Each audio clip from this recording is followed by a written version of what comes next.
Hello नमस्कार दोस्तों, मैं हूं किशन लाल और आप देख रहे हैं RJ Kishan education YouTube channel. जल्दी से सभी स्टूडेंट लाइव आ जाइएगा।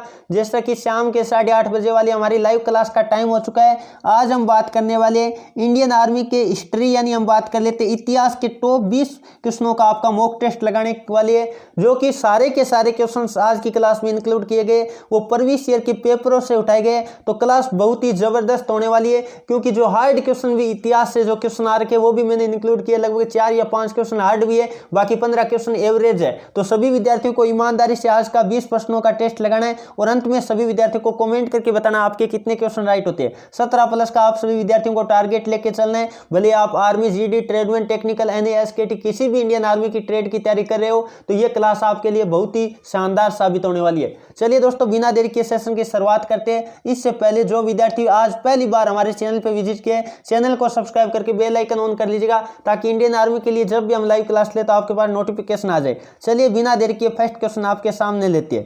क्वेश्चन नंबर 1 जैसा कि आपके सामने आ चुका है। क्वेश्चन क्या दे रखा है? सिंधु घाटी सभ्यता के लोग किस पालतू पशु से अपरिचित थे?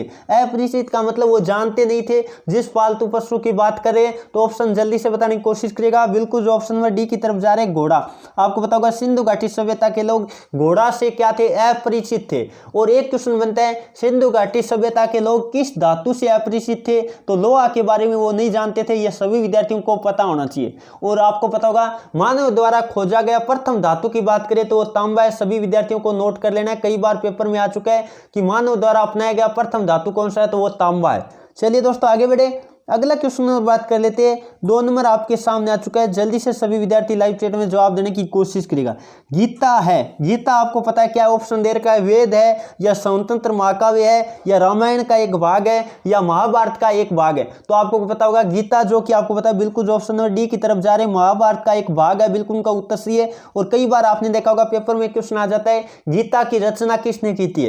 तो आपको पता होगा वेद व्यास जी ने की है, क्योंकि आपको पता है महाभारत का ये क्या है? भाग है, या कह सकते हैं एक अंश है। अब बात कर लेते हैं, जय संहिता किसका प्राचीन नाम था? कई बार पेपरों में क्वेश्चन आ चुका है, तो महाभारत का प्राचीन नाम क्या था? जय संहिता था। चलिए दोस्तों आगे बढ़े, अगला क्वेश्चन नंबर बात कर लेते हैं। 3 नंबर आपके सामने आ चुका है। क्या दे रखा है? भारत में एकता में अनेकता, भारत में एकता में अनेकता और अनेकता में एकता, ये कथन किसने कहा था? आपको पता होगा भारत में अलग अलग संस्कृति, अलग अलग धर्म के लोग निवास करते हैं, जबकि उनमें एक हम कह सकते हैं भाईचारा एक जैसा है। तो इस कारण आपको पता है भारत में अलग अलग, आपको पता है अलग अलग जगह अलग अलग प्राकृतिक घटनाएं भी आप देखते हैं। तो इस तरह से हम कह सकते हैं भारत में एकता में अनेकता और अनेकता में एकता है। यह कथन किसका है? जल्दी से बताने की कोशिश करिएगा। तो बिल्कुल जो ऑप्शन नंबर बी की तरफ जा रहे हैं, बी.ए. समित, बिल्कुल उनका उत्तर सही है। बहुत बढ़िया, काफी सारे विद्यार्थियों ने लाइव चैट में जवाब दे दिए। अब एक क्वेश्चन बनता है, किसने आपको पता है आर्यों का मध्य एशिया का निवासी बताया था? यह क्वेश्चन कई बार आ चुका है। तो आपको पता होगा मैक्स मुलर ने बताया था कि आर्य भारत में मध्य एशिया से आए थे। ये सभी विद्यार्थियों को नोट कर लेना है। चलिए दोस्तों आगे बढ़े, अगला क्वेश्चन और बात कर लेते हैं। 4 नंबर आपके सामने आ चुका है। चंद्रगुप्त मौर्य का उत्तराधिकारी कौन था? चंद्रगुप्त मौर्य के उत्तराधिकारी की बात करें तो बिल्कुल जो ऑप्शन नंबर बी की तरफ जा रहे हैं, बिंदुसार, बिल्कुल का उत्तर से। कई बार आ जाता है बिंदुसार के पिता का नाम क्या था? जो चंद्रगुप्त मौर्य था। यह सभी विद्यार्थियों को पता होना चाहिए, कई बार आ चुका है। चलिए दोस्तों आगे बढ़े, अगला क्वेश्चन और बात कर लेते हैं। 5 नंबर आपके सामने आ चुका है। अजंता एलोरा की गुफा कहाँ है? अजंता और एलोरा की गुफा की बात करें तो बिल्कुल जो ऑप्शन नंबर किसकी तरफ जा रहे हैं? ए की तरफ जा रहे हैं, औरंगाबाद महाराष्ट्र, बिल्कुल का उत्तर सही है। सभी विद्यार्थी नोट कीजिएगा। और गिर नेशनल पार्क की बात कर लेते हैं तो वो आपको पता होगा गुजरात में, या गिरनार की पहाड़ियां की बात करें वो भी आपको पता होना चाहिए, गुजरात में। चलिए दोस्तों आगे बढ़े, अगला क्वेश्चन और बात कर लेते हैं, जो कि आपके सामने आ चुका है। 6 नंबर, जल्दी से जवाब देने की कोशिश करिएगा। ह्वेन सांग किसके शासनकाल में भारत आया था? ह्वेन सांग आपको बताया कि विदेशी यात्री था, जो किसके शासनकाल में भारत आया था? तो मैंने आपको बता रखा है, से याद रखिएगा, हर्षवर्धन के काल में भारत आया था। बिल्कुल जो ऑप्शन नंबर 1 की तरफ जा रहे, बिल्कुल का उत्तर सही है। और भारत में आने वाला प्रथम विदेशी यात्री की बात करें तो वो मेगास्थनीज था, जो कि चंद्रगुप्त मौर्य के काल में भारत आया था। यह सभी विद्यार्थियों को नोट कर लेना है। चलिए दोस्तों आगे बढ़े, अगला क्वेश्चन और बात कर लेते हैं जो कि 7 नंबर आपके सामने आ चुका है। बहुत ही जानदार क्वेश्चन आपको दे रखा है। रत्नावली और प्रियदर्शिका किसकी रचना है? रत्नावली आपको पता है कई बार आ चुका है और प्रियदर्शिका भी आपको पता है अलग अलग पेपर में क्वेश्चन आ चुका है। जल्दी से बताने की कोशिश करिएगा, देखते हैं कौन कौन विद्यार्थी इसका सही जवाब दे पाते हैं। बिल्कुल जो ऑप्शन नंबर डी की तरफ जा रहे हैं, हर्षवर्धन बिल्कुल का उत्तर सही है। यह हर्षवर्धन की क्या है? रचना है। ये सभी विद्यार्थी नोट कीजिएगा। चलिए दोस्तों आगे बढ़े, अगला क्वेश्चन और बात कर लेते हैं। 8 नंबर आपके सामने आ चुका है। जयदेव की कृति का क्या नाम है? यानी जयदेव ने किसकी रचना की है? जल्दी से बताने की कोशिश करिएगा। बिल्कुल जो ऑप्शन है सी की तरफ जा रहे हैं, गीत गोविंदम बिल्कुल का उत्तर सी। आपको पता होगा कई बार पेपरों में ऐसे भी क्वेश्चन आ चुका है। गीत गोविंद के रचयिता कौन है? तो वो है जयदेव। अब बात कर लेते हैं, यदि मैं बात करूं कादंबरी और हर्षचित की बात करें तो सभी विद्यार्थी नोट कीजिएगा। इन दोनों की रचना की बात करें किसने की है? जल्दी से बताने की कोशिश करिएगा। तो इनकी रचना की है बाणभट्ट ने। ये सभी विद्यार्थियों को नोट कर लेना है, कई बार पेपर में आया हुआ क्वेश्चन है। चलिए दोस्तों आगे बढ़े, अगला क्वेश्चन और बात कर लेते हैं। 9 नंबर आपके सामने आ चुका है। बर्मा का आधुनिक नाम क्या है? यानी बर्मा जो प्राचीन नाम था, वर्तमान में आधुनिक नाम बर्मा का क्या है? जल्दी से बताने की कोशिश करिएगा। बिल्कुल जो ऑप्शन नंबर किसकी तरफ जा रहे हैं? सी की तरफ जा रहे हैं, म्यांमार बिल्कुल का उत्तर सी है। आपको पता होगा कई बार इस प्रश्न को ऐसे भी दे दिया जाता है कि म्यांमार का प्राचीन नाम क्या था? बर्मा था। ये सभी विद्यार्थियों को नोट कर लेना है। चलिए दोस्तों आगे बढ़े, अगला क्वेश्चन और बात कर लेते हैं जो कि 10 नंबर आपके सामने आ चुका है। भक्ति आंदोलन का आदि पुरुष किसे कहा जाता है? भक्ति आंदोलन के आदि पुरुष की बात करें, आप थोड़ा सा याद रखने के लिए मैं बता देता हूं। जैसा कि आपको पता होगा शंकराचार्य को हम क्या नाम बोलते हैं? आदि शंकराचार्य बोलते हैं। तो इस तरह से आप याद रख सकते हो। आदि का मतलब हम आदि किसके आगे लगाते हैं? बिल्कुल जो ऑप्शन नंबर बी की तरफ जा रहे हैं, आदि शंकराचार्य बिल्कुल का उत्तर सी है। और आपने देखा होगा इंडियन आर्मी के जो पेपर हुए थे पीछे 28 मार्च को, उसमें एक क्वेश्चन आया था कि जो भारत में हम बात कर लेते हैं, चारों कोनों में मठों की स्थापना किसने की थी? तो यह क्वेश्चन भी इंपॉर्टेंट बनता है, आदि शंकराचार्य ने की थी। चलिए दोस्तों आगे बढ़े, अगला क्वेश्चन और बात कर लेते हैं जो कि 11 नंबर आपके सामने आ चुका है। बहुत ही लाजवाब क्वेश्चन दे रखा है। काफी सारे विद्यार्थी क्वेश्चन को अधूरा पढ़ने के कारण गलत करके आ जाते हैं। ये इंडियन आर्मी के जो साहित्यक 2009 या 7 के पेपर में आया हुआ है। तो क्वेश्चन क्या दे रखा है? महाराणा प्रताप के हाथी का नाम क्या था? बहुत ही लाजवाब क्वेश्चन दे रखा है। अब काफी सारे विद्यार्थी चेतक कर देते हैं, जो कि उनका गलत हो जाता है। आपको पता होगा यदि मैं बात करूं महाराणा प्रताप के हाथी का नाम, तो बिल्कुल जो ऑप्शन नंबर किसकी तरफ जा रहे हैं? ए की तरफ जा रहे हैं, राम प्रसाद बिल्कुल का उत्तर सी है। और महाराणा प्रताप के घोड़े के नाम की कहे तब आपको चेतक करना पड़ता है। दोनों क्वेश्चन पेपर में कई बार रिपीट हो चुका है। चलिए दोस्तों आगे बढ़े, अगला क्वेश्चन नंबर बात कर लेते हैं जो कि 12 नंबर आपके सामने आ चुका है। ज़कात क्या है? जल्दी से जवाब देने की कोशिश कीजिएगा। ज़कात क्या है? तो ज़कात आपको पता होगा, यदि मैं बात करूं एक तरह का धार्मिक कर या कह सकते हैं धार्मिक दान, इस तरह से आपने देखा होगा। बिल्कुल जो ऑप्शन नंबर ए की तरफ जा रहे हैं, एक तरह का कर कह सकते हैं या एक तरह का दान कह सकते हैं। ज़कात आपको पता होगा कई बार पेपर में इस तरह का क्वेश्चन आ जाता है, ज़कात क्या होता है या कायक क्या होता है? आपको पता होगा इंडियन आर्मी में इस तरह के क्वेश्चन आते हैं। तो कायक एक तरह की बात करें तो नौका है। यह भी सभी विद्यार्थियों को पता होना चाहिए, पेपर में आया हुआ क्वेश्चन है।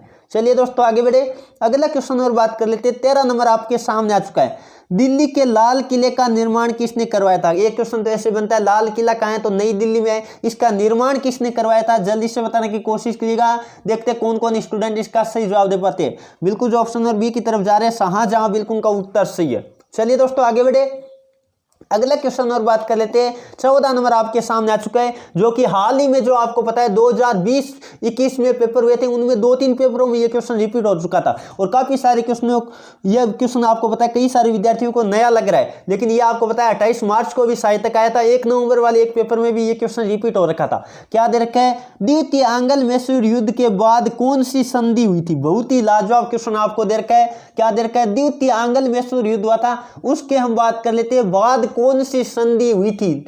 सो बिल्कुल जो ऑप्शन नंबर सी की तरफ जा रहे हैं, मंगलोर की संधि बिल्कुल का उत्तर सी है। ये क्वेश्चन आप ईमानदारी से सभी विद्यार्थियों को नोट कर लेना, क्योंकि आपको पता है इंडियन आर्मी में कई सारे क्वेश्चन बार बार रिपीट होते रहते हैं, जो कि आपको एकदम ईमानदारी से नोट कर लेने चाहिए। चलिए दोस्तों आगे बढ़े, अगला क्वेश्चन में बात कर लेते हैं। 15 नंबर आपके सामने आ चुका है। 1857 की क्रांति का कानपुर में नेतृत्व किसने किया था? यदि हम बात करें कानपुर में नेतृत्व की, तो बिल्कुल जो ऑप्शन नंबर सी की तरफ जा रहे हैं, नाना साहेब बिल्कुल का उत्तर सी है। सभी विद्यार्थी नोट कीजिएगा। और एक क्वेश्चन बनता है 1857 की क्रांति की शुरुआत कहां से हुई थी? तो सभी विद्यार्थी नोट कीजिएगा, मेरठ से हुई थी। चलिए दोस्तों आगे बढ़े, अगला क्वेश्चन और बात कर लेते हैं जो कि 16 नंबर आपके सामने आ चुका है। हरिजन सेवक संघ की स्थापना किसने की थी? हरिजन सेवक संघ की स्थापना की बात करें तो बिल्कुल जो ऑप्शन नंबर किसकी तरफ जा रहे हैं, ऑप्शन नंबर जो बी की तरफ जा रहे हैं, महात्मा गांधी, बिल्कुल का उत्तर सही है। अब बात कर लेते हैं आत्माराम, बात कर लेते हैं पांडुरंग की। तो उन्होंने आपको पता होगा प्रार्थना समाज की स्थापना की थी। ये सभी विद्यार्थी को नोट कर लेना है, कई बार पेपर में रिपीट हो चुका है। चलिए दोस्तों अगला क्वेश्चन और बात कर लेते हैं। 17 नंबर आपके सामने आ चुका है। इस तरह के क्वेश्चन में काफी सारे विद्यार्थी कंफ्यूज हो जाते हैं, क्योंकि कई बार अंदर से क्वेश्चन पूछ लिया जाता है। यदि क्वेश्चन ऐसे आता, आपको पता है, यहाँ आप देखिएगा क्या क्वेश्चन दे रखा है, हिंदुस्तान गदर पार्टी की स्थापना कब हुई थी? हिंदुस्तान गदर पार्टी की स्थापना की बात करें, जल्दी से बताने की कोशिश करिएगा। बिल्कुल जो ऑप्शन किसकी तरफ जा रहे हैं, सी की तरफ जा रहे हैं, 1913, बिल्कुल का उत्तर सही है। सभी विद्यार्थी नोट कीजिएगा। और आपको पता होगा भारत में प्रथम नोबेल पुरस्कार की बात करें, वो भी आपको पता होगा रविंद्रनाथ टैगोर को 1913 में मिला था। ये सभी विद्यार्थियों को पता होना चाहिए। उनकी जो प्रसिद्ध कृति गीतांजलि थी, इसी के कारण आपको पता है साहित्य के क्षेत्र में मिला था। चलिए दोस्तों अगले क्वेश्चन की तरफ बढ़ते हैं। अगला क्वेश्चन और बात कर लेते हैं, जो कि 18 नंबर आपके सामने आ चुका है। जो मैं कह रहा था अंदर से कई बार क्वेश्चन पूछ लिया जाता है। तिलक द्वारा अप्रैल 2000, यानी हम बात कर लेते हैं अप्रैल 1916 में, कब 1916 में होम रूल लीग की स्थापना कहाँ की गई थी? अब ये तो सबको पता रहता है होम रूल लीग की स्थापना किसने की, आप रटे रखते हैं एनी बेसेंट और तिलक ने की थी। लेकिन क्वेश्चन ऐसे बनता है होम रूल लीग की स्थापना तिलक ने कहाँ की थी? तो तिलक की बात करें तब तो आपको करना है, क्या करना है, बिल्कुल जो ऑप्शन सी की तरफ जा रहे हैं, बेलगांव, बिल्कुल का उत्तर सी है। अब बात कर लेते हैं, यदि आपको ऐसे दे एनी बेसेंट ने कहाँ की थी, तो मद्रास में बात करें तो एनी बेसेंट ने की थी। दोनों आपको अलग अलग ध्यान में रखना है, क्योंकि कई बार अंदर से क्वेश्चन कई बार आ जाता है। चलिए दोस्तों अगला क्वेश्चन में बात कर लेते हैं। 19 नंबर आपके सामने आ चुका है। क्या दे रखा है आपको? दे रखा है भारत में प्रथम रेलगाड़ी आपको पता होगा कब चली थी, जल्दी से बताने की कोशिश करेगा। 1853 में चली थी। और कहां से कहां चली थी? मुंबई से ठाणे के बीच चली थी। लेकिन अंदर से क्वेश्चन पेपर में आ गया था कि कितने किलोमीटर चली थी, तो आपको पता होगा लगभग 34 किलोमीटर चली थी। बिल्कुल जो ऑप्शन नंबर बी की तरफ जा रहे हैं, बिल्कुल का उत्तर सही है। चलिए दोस्तों आगे बढ़े, अगला क्वेश्चन नंबर बात कर लेते हैं। 20 नंबर आपके सामने आ चुका है। महात्मा गांधी ने अपनी आत्मकथा किस भाषा में लिखी थी? तो महात्मा गांधी ने जो अपनी आत्मकथा लिखी थी वो गुजराती भाषा में लिखी थी। बिल्कुल जो ऑप्शन नंबर सी की तरफ जा रहे हैं, बिल्कुल का उत्तर सी है। ये थी दोस्तों आज की क्लास। जल्दी से सभी विद्यार्थी ईमानदारी से कमेंट करके बताएगा जिस भी विद्यार्थी के इस क्लास में 17 प्लस का टारगेट मैंने दिया था, जिन्होंने भी अचीव कर लिया 20 में से, उनकी तैयारी बहुत ही शानदार है। आप सभी विद्यार्थी जो भी आपको नहीं आता था वो अपनी कॉपी में नोट कर लीजिएगा, जो आता था वो आपने टेस्ट लगा लिए। चलिए दोस्तों ये थी आज की क्लास। कैसी लगी सभी विद्यार्थियों को एक बार कमेंट करके जरूर बताना, क्योंकि आपको पता है हम कितनी मेहनत के साथ ये क्लासेस आपको प्रोवाइड करते हैं। और जो भी विद्यार्थी टॉपिक वाइज अपना अध्ययन करना चाहते हैं, नोट्स पढ़ना चाहते हैं, टॉपिक वाइज प्रत्येक टॉपिक को गहराई से समझना चाहते हैं, भले आप जीके हो, जीएस हो, मैथमेटिक्स हो, प्रत्येक टॉपिक वाइज यदि ई बुक लेना चाहते हैं तो उसका लिंक मैंने डिस्क्रिप्शन दे रखा, वहां से आप परचेज कर सकते हो। या प्रीवियस ईयर के पेपर आप खरीदना चाहते हो, पीछे के जो भी पेपर लग रखे वो भी आप खरीद सकते हो। प्रैक्टिस सेट के नाम से जो ई बुक है वो खरीद सकते हो। तो जिन भी विद्यार्थियों ने हमारी दोनों तरह की ई बुक नहीं ले रखी है, दोनों तरह की ई बुक लेकर आप अपनी स्टडी को और मजबूत कर सकते हैं। जो भी विद्यार्थी नए जुड़ते हो हमें कमेंट और मैसेज करते रहते हैं सर कैसे डाउनलोड करना है, तो आपको जो डिस्क्रिप्शन होता है उसमें आपको लिंक मिल जाएगा, वहां पे आप क्लिक करके दोनों तरह की ई बुक्स खरीद सकते हो। चलिए दोस्तों आज के सेशन में इतना ही। कैसा लगा सेशन जरूर बताएगा। आज के सेशन में इतना ही। Thank you for watching. जय हिंद, जय भारत।